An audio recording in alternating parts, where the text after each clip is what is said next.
Hello, and welcome back to another awesome episode of the Fit 40 podcast. Today, we're going to be talking about a simple three-step system to get you to be more consistent, because consistency is the name of the game with any habit, whether it's fitness, nutrition, or literally anything else. So you can apply this across many different areas of whatever it is that you're working on, and we're going to talk about it in detail. Now, before we do, make sure you follow or subscribe to the show wherever you're watching or listening, so that way you don't miss another episode, because I'm cranking out episodes like this Monday, Wednesday, Friday every single week. So let's jump in. 3 steps to build consistency. Very first thing you need to do, and this is super duper freaking important, is meet yourself where you're at. This is like the number one thing that they teach in tons of the certifications and all these different educational opportunities when it comes to being a personal trainer, being a nutrition coach, is meet the client where they are at. That's like rule number one, because if you bite off more than you can chew, you can guarantee your success. The chances of your success are going to be extremely low. So being that most people right now are struggling with their nutrition, struggling with being overweight, or possibly in the obese category, living in larger bodies and experiencing these negative effects, chances are you do not want to set yourself up for worse chances of success, because most of us are not having any success. So, with that in mind, ask yourself, number one, how much time do I actually have? What is my capacity given my work schedule, my family, whatever other stuff you're working on? Maybe you're doing a side hustle, trying to build something else, and your time is very limited. Now, does that mean that you can't achieve whatever it is? No, it just means that we got to adjust our expectations and our plan based on that amount of time that you got. Now, next is when it comes to fitness, for example, what is your physical ability to do this? Like, are we working with an injury? Is there some sort of condition that we are dealing with? Are we very deconditioned and we need to start at an easier pace compared to what most of these programs out in the social webs are putting out there? Like, maybe you can't do 1,000 burpees in one session and be smiling and sweating like that 20-year-old showing you. Okay, that's okay. That's normal. Most people can't do that crap, and it's stupid. But anyway, um, when it comes to your experience level, is this something that you're doing again, or is this something that you're doing for the very first time? Because when you've done it before, there is a certain level of knowledge and comfort that comes with that knowledge, because you know what to expect. So, for example, let's say you fell off for going to the gym. You just haven't been back in months, maybe even years, but there was a point in time where you were super consistent with it. And whether that was like in your 20s or your 30s, and you were hitting it all the time, and you knew where all the equipment is, you knew the flow of things, all the things that are considered like courteous when it comes to gym etiquette. You know all these things already. So going back to the gym is more just a matter of making yourself do it. There's not these unnecessary fears surrounding it that might be where somebody else is. So let's say you've never been to the gym before, and it's just always been this place that's super intimidating. You're not comfortable in it, but you're like, you know what? It's got the equipment I need based on the injuries I'm dealing with, or my friends go there, so they'll be able to support me, whatever it is. Just know that if that's the case, then you're going to have to take that into account and understand that, hey, maybe I don't hit this perfect workout on day one. Maybe my first day in the gym is just walking on the treadmill and observing. So I'm getting some activity, I'm burning some calories, but I'm just looking around and seeing, what kind of a gym is this? What kind of a flow is there? How do people act? What can I expect? Where is everything located? So next time I come back for my workout, I know where to find it. And that's also a really good thing to do going forward if you did that method, where your warm up, like next time you come in, your warm up is, okay, I'm going to walk on the treadmill for 5 to 10 minutes, scope out where my exercises are going to be, and say, okay, this is my plan of attack. And then that will elevate your level of comfort, because you have the knowledge of where everything is. So different strategies for different people. And then the big thing when it comes to meeting yourself where you're at is only doing one or two things at a time, because the less things that you have to focus on, the chances of success go way, way up. So if I told you day one, we're going to do 75 hard protocol, you're going to read 10 pages of a book, you're going to chug a gallon of water, you're going to drink, or you're going to eat X amount of protein, you're going to do this, you're going to do that. And it's like, okay, I've got 10 things to do day one. How does that feel? Overwhelming. I'm a fitness and nutrition professional, and I think that that is overwhelming. There's a lot going on there. So That being said, don't overload yourself when it comes to the plan. You want to keep it simple. You want to keep it doable because you've got a lot going on in your life. You've got a job, you have family, you have so many different obligations going on to the point where your capacity, like we talked about when it came to time, might be very minimal. So only pick one thing and then see how that harmonizes because that's another good thing to bring up, the fact that we don't want to strive for balance because balance doesn't exist. You're not going to be able to implement your fitness and your nutrition habits just because your schedule magically opens up. It doesn't just all of a sudden the waters part and everything becomes easy. You need to learn how to harmonize. So whatever you're currently doing right now, how does this new habit weave into that? So when it comes to exercise, we're not just magically going to carve out an hour because we've already been trying to do that for X amount of time. Now, maybe an hour-long workout isn't going to work. Maybe we do a 20-minute one while something is cooking in the oven or while it's nap time for the little one. And that's a way to harmonize where you're doing multiple things at once, but it's fitting into your day. It's not us trying to pray and hope that we get this magical allotment of time. Or let's say that you, for example, want to eat more protein. Cool. So you're already eating breakfast, lunch, and dinner.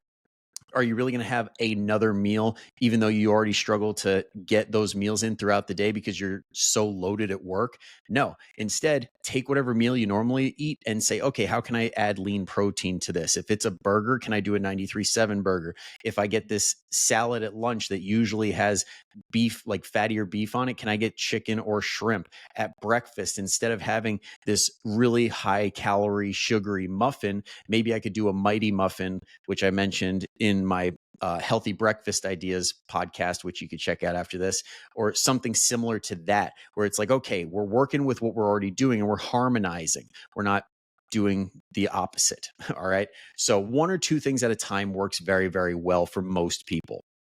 All right. And then once you do get to that point where it's easy, where it's that one or two things is just part of your day, then it's like, great. That's the goal, is to make this so that you don't have to devote a lot of mental energy to it. And when you've hit that point and it's a normal part of your day, it's just your norm, then add something else. And you just stack on habits like that. Now, over time, fair warning, sometimes those habits fall off and we got to refocus on them. But refocusing is a whole lot better than solidifying them because it's a whole lot faster.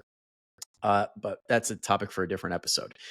Next, so we got step one is meet yourself where you're at. Step two is build and maintain a streak. So streaks are awesome. I know the easiest example of this is Snapchat. Let's be honest, Snapchat should have died years and years and years ago, but it doesn't, because there are people with snap streaks with their friends that have been going on for years. I know my fiance had one going with some medical school friends, and it was going for years and years and years. And the day that they lost it, absolutely crushed. Like, it felt horrible. And that's honestly kind of where you want to get to when it comes to your fitness or nutrition goals. Now, do you want to feel absolutely crushed? No, but you want that urge to be like, we got to keep this streak alive. I've been doing it for X amount of time. I can't let it die. And then that's extra motivation that's going to help you do the thing. But the way to do that, very first thing, is to track it. You got to understand where you actually stand. You need a certain level of honesty with yourself of like, okay, I have done this for X amount of days in a row.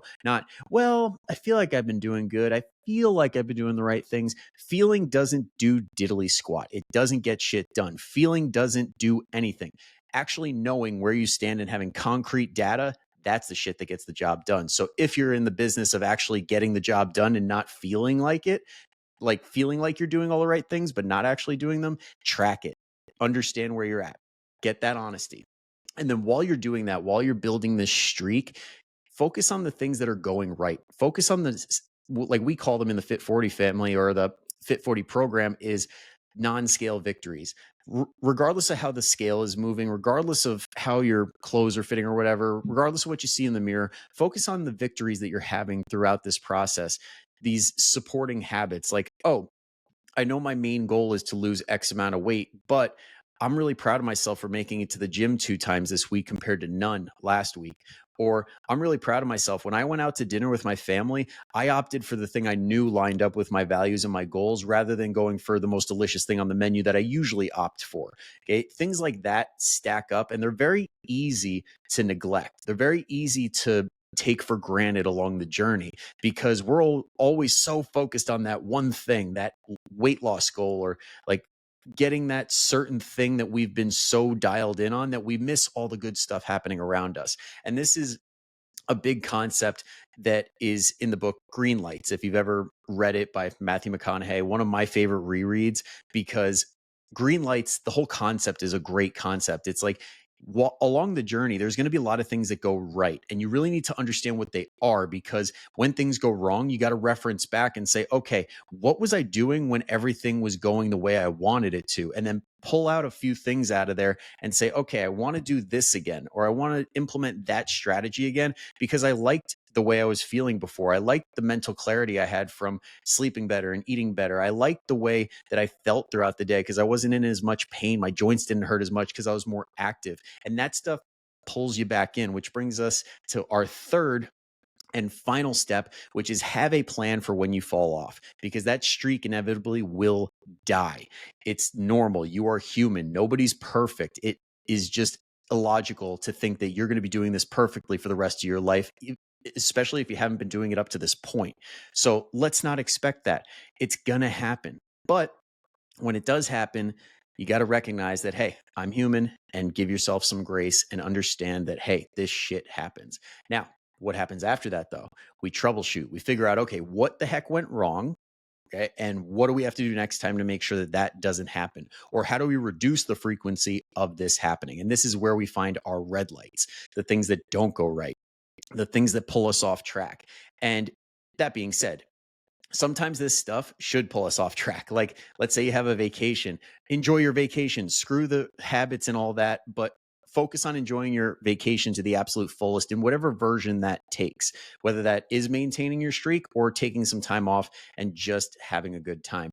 Or if it's a celebration, like a birthday or a promotion or something like that, enjoy the meal. Like, screw it if you don't get protein that one time out of the entire month or that entire quarter, whatever. One meal is not going to hurt you, and it's not the end of the world. So make sure that we have that in the back of our minds, that, hey, even if I fall off, I know what I need to do to get back on the horse, to do the thing, and to get back to where I want to be. Because in reality, that's the journey. The journey is peaks and valleys. You're going to have down times. You're going to have up times. And when you can master the art of reducing the peaks and valleys, where you're kind of just maintaining at this chill maintenance level, where it's like, okay, if I gain a few pounds, I know what I got to do to bring it back down and tighten up. And it'll take 4 to 8 weeks and I'll be right back on track. Or let's say you have some time in your schedule where you could devote more time to workouts and things like that. And you have a performance goal like a marathon or a race of some sort, like a Spartan race that you want to devote more time to. Then it's like, okay, I know how to crank it up a little bit, because I know the habits that I'm doing and I know how to take them to that next level if I want to take advantage of this time of the year. And that's just the game that we play. You turn the dial up or you turn the dial down, depending on whatever life gives you, but you know how to stay consistent, because true consistency is getting back on the horse faster and faster and faster each time. Okay.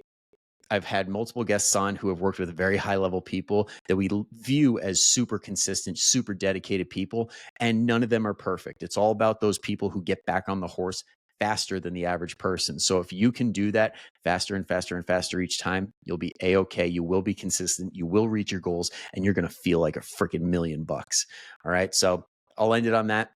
Thank you for making it all the way through. If you're not already, make sure you're in the Fit 40 Family Facebook group, where I give out daily tips like this every single day, Monday through Friday, every single week. And if you're in the Fit 40 family, you have the opportunity to apply to the 21-day Fit 40 Kickstart, which is a free 21 days of coaching where you will get unrivaled accountability and support, and you will be in a position where you can absolutely crush whatever goal it is, whether you want to burn body fat, build muscle. But I can tell you, on average, the people that do the Kickstart, the people who do the initial 12 weeks of the Fit 40 program, lose about 10 to 20 pounds of fat, build 5 to 10 pounds of muscle. So if that sounds good to you and you want to apply, get your butt in the Fit 40 family and go apply now. All right. Thank you for tuning in all the way. I'll see you next time. But until then, go kick some ass. Later.